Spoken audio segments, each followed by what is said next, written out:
कैसे हैं आप सब।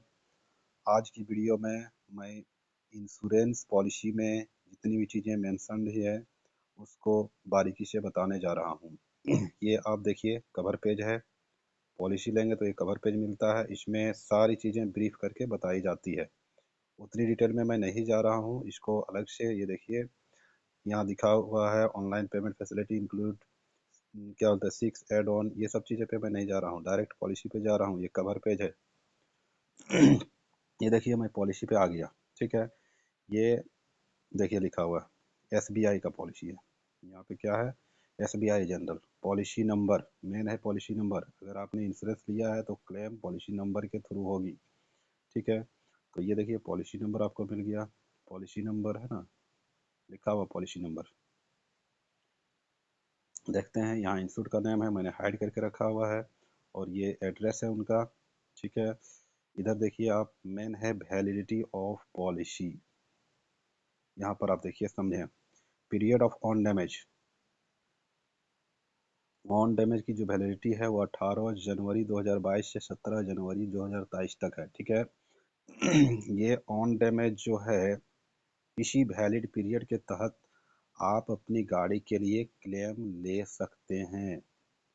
आप इसी वैलिड पीरियड के तहत बाकी 3 साल तक का ये थर्ड पार्टी कवर दिया हुआ लाइबिलिटी कवर, ये देखिए 2025 तक।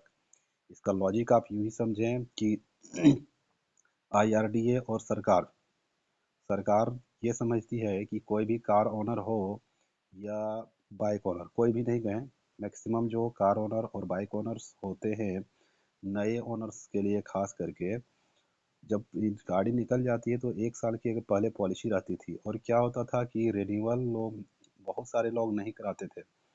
और क्योंकि पब्लिक प्लेस में चलती है तो पब्लिक का प्रॉपर्टी डैमेज या किसी व्यक्ति का गाड़ी से टकरा कर डेथ हो जाना, तो ये सब थर्ड पार्टी कवर के अंतर्गत आता है।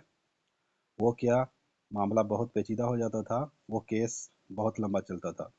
तो उसी कारण से IRDA और गवर्नमेंट ने ये सोचा कि अगर 3 साल हम कार में थर्ड पार्टी कंपलसरी कर दें तो कार ओनर 3 साल में तो गाड़ी चलाना सीख जाएंगे, और मोटरसाइकिल में 5 साल कर दें तो 5 साल में तो अच्छे से चलाना सीख जाएंगे, और वो थर्ड पार्टी की ज़रूरत को समझ भी लेंगे उसी दौरान।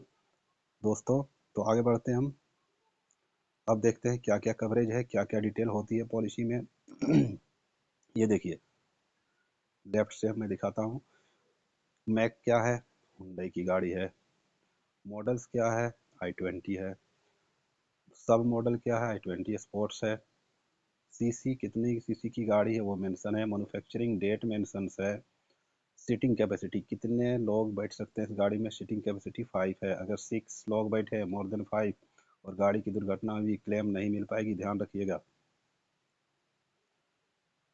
ये देखिए बॉडी टाइप क्या है, हैचबैक है, मतलब पीछे जो है वो हैच टाइप है पोर्शन, हैचबैक। ठीक है, जैसे वरना जैसी गाड़ी, ये सब सेडान गाड़ी जिसकी डिक्की लंबी होती है।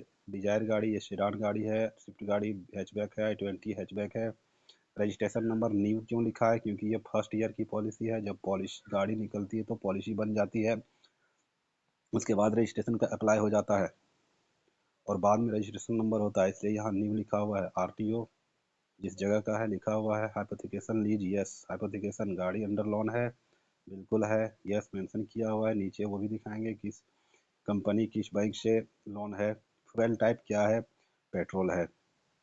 चेसिस नंबर देख लीजिए, चेसिस नंबर भी है। Engine number main chassis number है, इसलिए रजिस्ट्रेशन नंबर रहे या ना रहे वैसी ज़रूरत नहीं है फिलहाल के लिए। जब क्लेम आप लेंगे तो at the time of claim you have to with paid of road tax either permanent registration or the with RC।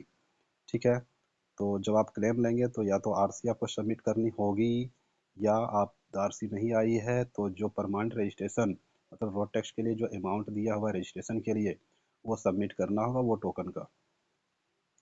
आगे बढ़ेंगे, देखिए क्या क्या प्रीमियम का बाइफरकेशन है। यहाँ पे आप ध्यान से देखेंगे ऑन डैमेज A और लाइबिलिटी B, ये ध्यान से समझेंगे।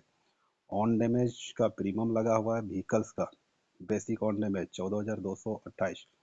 ठीक है, ये जो प्रीमियम ए के तहत जो प्रीमियम हम दे रहे हैं वही एलिजिबल है प्रीमियम क्लेम लेने के लिए। और थर्ड पार्टी जो प्रीमियम हम दे रहे हैं ये बेसिकली प्रॉपर्टी डैमेज या आपके गाड़ी से जिसको क्षति हुई वो क्लेम करके इस प्रीमियम के तहत अपना क्लेम को ले पाएंगे। ठीक है। व्हीकल का हो गया 14,224। Non electrical zero. देखिए कई बार कस्टमर्स क्या है बेसिक मॉडल लेते हैं और एलॉय व्हील लगवा लेते हैं, वो क्या है नॉन इलेक्ट्रिकल एक्सेसरीज है। तो ये सब चीज़ें को कवर कराने के लिए, क्योंकि ये महंगी होती है, नॉन एलॉय व्हील जो है 10,000 8,000 के एक पीस आते हैं और 40,000 की मान लीजिए इलेक्ट्रिकल लगा, नॉन इलेक्ट्रिकल एक्सेसरीज आपका लगा है। और अगर आप उसका प्रीमियम यहाँ ऐड कराएंगे जो भी होगा 200 300 150, अगर यहाँ ऐड होता तो at the time of accident अगर आपकी नॉन इलेक्ट्रिकल एक्सेसरीज डैमेज हुई है तो उसका भी आप क्लेम कर पाएंगे। ठीक है। इलेक्ट्रिकल एक्सेसरीज IMT 24, IMT मैंने पिछला वीडियो में बताया था। देखिए ये भी जीरो लिया हुआ है। अगर कस्टमर ने अलग से म्यूजिक सिस्टम लगाया है या हेडलैम्प टॉप मॉडल की अलग से लगाई हुई है और गाड़ी एक्सीडेंट में म्यूजिक सिस्टम या हेडलैम्प डैमेज होती है जो अलग से कस्टमर ने लगाया है तो इंश्योरेंस कंपनी उसको पे नहीं करेगी, because he has not opted a IMT 24 electrical accessories CNG। अगर परचेज के बाद कई ओनर CNG लगवा लेते हैं और CNG का प्रीमियम नहीं डाला हुआ है, देखिए यहाँ जीरो डाला हुआ है, तो ये गाड़ी में अगर CNG लगाई गई है तो at the time of accident CNG cover नहीं होगा इंश्योरेंस में। या फायर के केसेस में अगर गाड़ी में आग लगती है तो insurance will not cover because IMT 25 is not opted here. So ध्यान रखेंगे, बहुत इंपॉर्टेंट टॉपिक है। Geographical area extension. Geographical area extension मैंने बताया था पहले भी, ये IMT 1 के तहत आता है जिसका प्रीमियम नहीं लिया गया है। हमारी जोग्राफिकल एरिया इंडिया है। अगर हमारी गाड़ी नेपाल में जा करके, इस पॉलिसी की गाड़ी अगर नेपाल में जाके एक्सीडेंट होती है which is outside our geographical area, then claim will not cover. ठीक है, आगे बढ़ते हैं। यह है IMT 58। तो IMT 58 ये बेसिकली क्या है, हायर एंड रिवार्ड पर्पस के लिए है। IMT 58 जो है वो हायर रिवार्ड पर्पस के लिए है। ठीक है, ये कॉमर्शियल गाड़ियों के लिए एप्लीकेबल है। ये भी प्लान नहीं लिया हुआ है, no problem, this is a private vehicle. ठीक है, इसको हम कॉमर्शियल पर्पस से यूज भी नहीं कर सकते। ठीक है। अब इसी सेक्शन में थोड़ा इधर चले आते हैं। क्या है section on damage premium, A section में। देखिए ए सेक्शन में ही ये देखिए वॉलेंटरी डिडक्टेबल, मैंने बताया था कि जब भी क्लेम लेंगे तो IMT 22 के तहत जिस सीसी पर गाड़ी आपकी होगी, जैसे ये गाड़ी 1197 सीसी की है, मतलब below 1500 CC you have to pay 1000 rupees. ठीक है। तो IMT 22A है ये ए मतलब वॉलेंटरी डिडक्टेबल है। उसके अलावा वॉलेंटरी डिडक्टेबल यहाँ पे जीरो करा हुआ है, मतलब वॉलेंटरी डिडक्टेबल नहीं लगनी है। वॉलेंटरी डिडक्टेबल का अमाउंट जो भी होगा ये डिस्काउंट में जाती है। कई कस्टमर ज़्यादा डिस्काउंट लेने के लिए वॉलेंटरी डिडक्टेबल, मतलब जब भी क्लेम लेंगे वो, तो एक फिक्स अमाउंट एडिशनल पे करना होगा। जैसे यहाँ पर अगर 5000 लगा हुआ रहता वॉलेंटरी डिडक्टेबल, तो क्लेम जब कस्टमर लेंगे तो 1000 तो पे करेंगे ही, 5000 और पे करेंगे, देन कैलकुलेट होगी कि गाड़ी जीरो डेप पे है तो पूरी मिलेगी, जीरो डेप पे नहीं है तो डिप्रिसिएशन कट के मिलेगी। ठीक है, ये बात क्लियर है। आगे बढ़ते हैं। Anti theft device.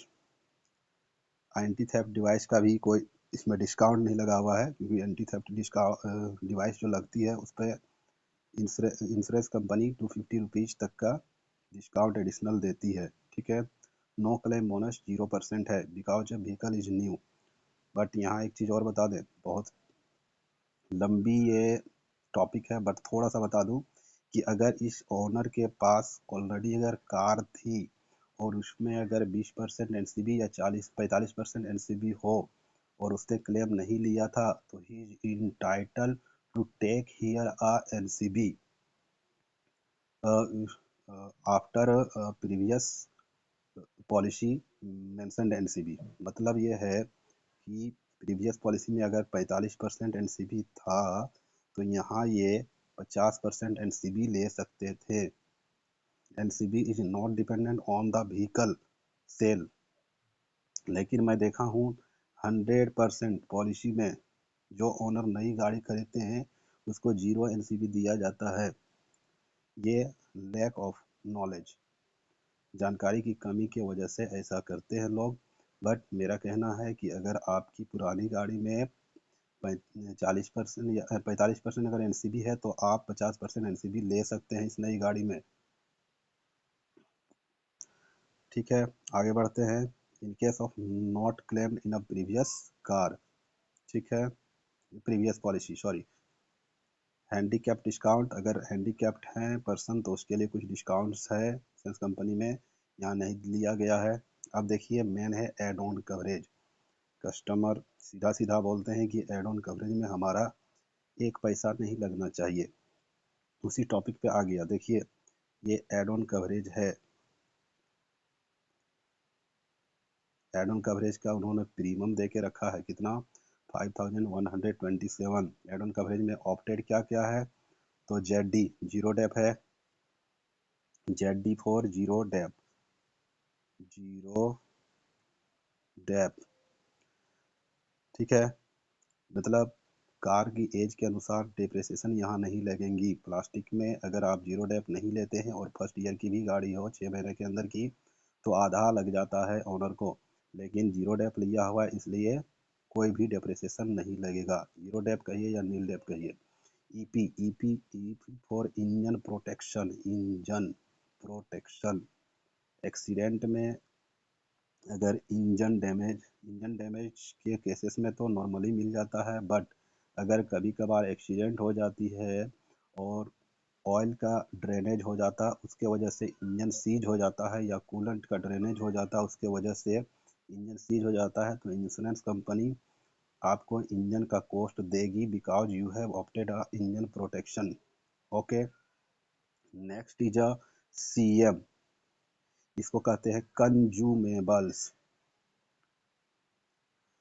जो भी पार्ट्स चेंज होती है उसके साथ consumables, nut bolt clip washer, ये सब चीज़ें, या इंजन की काम हुई तो उसमें इंजन ऑयल, कूलेंट, जो भी चीज़ें लगेंगी ये सब कंज्यूमेबल्स है, पिन्स वगैरह, ये सब चीज़ें कवर्ड होगी तब जब आपने सीएम का वो एड ऑन में कवर्ड लिया हो। PB, PB for the personal belongings, ये क्या है कि आपका अगर लैपटॉप, मोबाइल्स, कुछ भी आपकी गाड़ी से चोरी हो जाती है तो इंश्योरेंस ये भी देगा, ठीक है।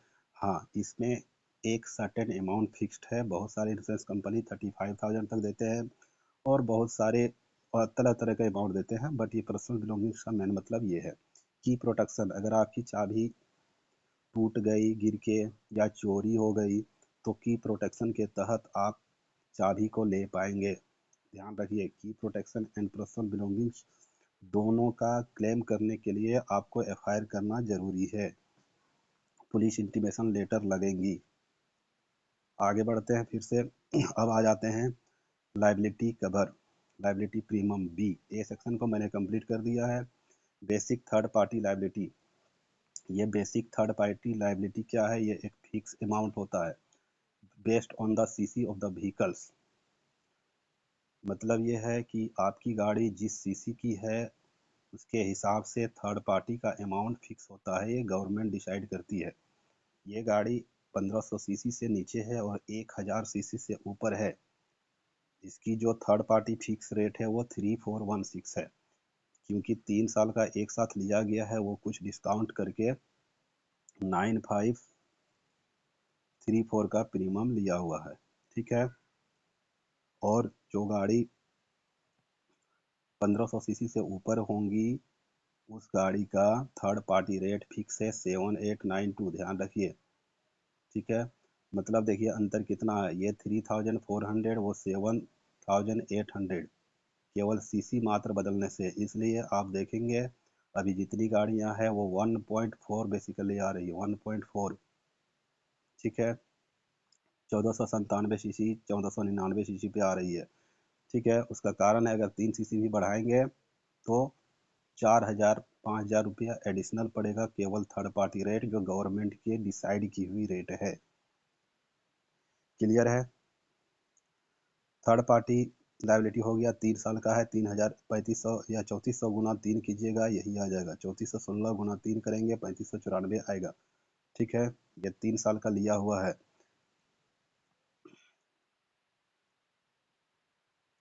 और इसमें देखिए third party liability for bi fuel की third party liability, geographical extension, ये सब जीरो करा हुआ है। जोग्राफिकल एक्सटेंशन, अगर आप नेपाल में जाके कोई दुर्घटना होगी तो थर्ड पार्टी लाइबिलिटी आपकी नहीं, उसको नहीं मिल पाएगी, वो क्लेम आपके इंश्योरेंस पे नहीं कर पाएंगे अपनी भरपाई के लिए। ठीक है, लीगल लाइबिलिटी फॉर पेड।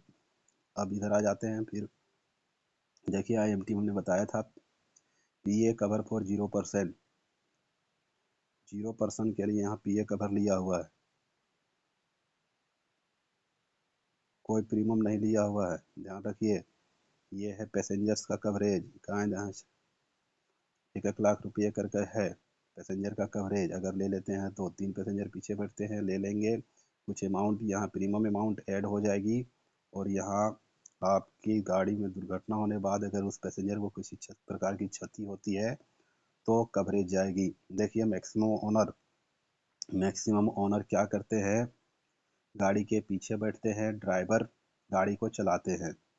ध्यान रखिए, आपकी गाड़ी में आप क्योंकि नॉन ड्राइवर सीट पर है तो आप एज ए पैसेंजर हैं। अगर आपने पैसेंजर कवर नहीं लिया है तो आपको कोई भी कंपनसेशन नहीं मिलना है। ठीक है, फिर से आगे बढ़ते हैं। PA cover for paid driver, 99% policy में ये ले लेते हैं, पेड ड्राइवर हो या ना हो। अब देखिए, अगर हमारी फ्रेंड हमारी गाड़ी को लेके जाते हैं और अगर दुर्घटना में उसको किसी प्रकार की कोई लिम्ब या कोई एक लिम्ब से डिसेबल हो गए हों या किसी तरह की परमानेंट डिसेबिलिटी हो तो उनको 2 लाख तक की कोई भी अमाउंट नहीं मिल पाएगी, because he was not a our paid driver, he was just a friend. Legal liability for paid driver 150, legal liability for employ 0%, zero लिया हुआ यहाँ भी। देखिए नेट लाइबिलिटी प्रीमियम हो गया ये ऐड करके 10,893। और पीए कवर पर्सनल एक्सीडेंटल कवर जो लेते हैं, अगर आप गाड़ी नहीं चलाते हैं तो लेने की ज़रूरत नहीं है। ठीक है, जो 15 लाख तक की होती है, IMT 15, यहाँ पर IMT 15, वो लेने की ज़रूरत नहीं है अगर ओनर गाड़ी नहीं चलाते हैं तो।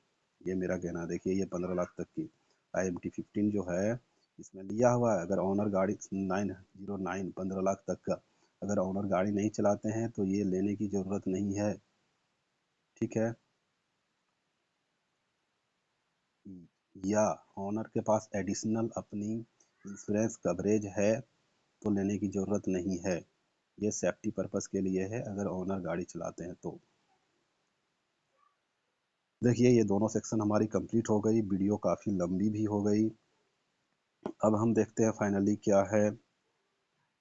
ये देखिए बहुत सारे कस्टमर कहते हैं हमारा 1 रुपया नहीं लगना चाहिए। मैंने पहले ही बता दिया IMT 22 हर एक पॉलिसी में होती है और लगनी है, बेस्ड ऑन सीसी। ठीक है, वो फिर से मैं नहीं दोहराऊंगा, बेस्ड ऑन सीसी मैंने बता दिया है। 1000 सीसी से 15 सीसी से नीचे की गाड़ियों में 1000 रुपया, 1500 सीसी से ऊपर की गाड़ियों में 2000 रुपया in case of private car. ठीक है, अब फिर से देखिए यहाँ क्या है, IMT 7 15 17 22 28, ये ऑलरेडी हम एक व्हाट इज IMT वाला जो टॉपिक है उसमें मैंने समझा दिया है, फिर से इसमें मैं नहीं जाना चाह रहा हूँ। ठीक है, अब देखिए पॉलिसी कहाँ से बनी, किस बैंक से फिनांस है, ये सब चीज़ें दिया हुआ है। लिमिटेशंस ऑफ यूज ये सब पढ़ेंगे तो ऑलमोस्ट जो जानकारी हमने दिया है ऑलमोस्ट जानकारी इसमें भी आपको मिल जाएगी। ये सब पढ़ने के लिए है। लिमिटेशंस, कब आपको क्लेम मिलेगी, कब नहीं मिलेगी, नो क्लेम बोनस क्या है और कब कब कितना नो क्लेम बोनस मिलेगा, ये लिखा हुआ है। देखिए यहाँ लिखा हुआ है कि अगर आप पहला साल क्लेम नहीं लेते हैं तो 20% है ना। प्रीसीडिंग 2 ईयर्स अगर आप नहीं लेते हैं तो 25%। देखिए कंजिक्यूटिव 3 ईयर 35%, इस तरह से 4th ईयर 45, 5 ईयर 50% एंड 50% से ऊपर कोई भी एनसीबी नहीं होता है।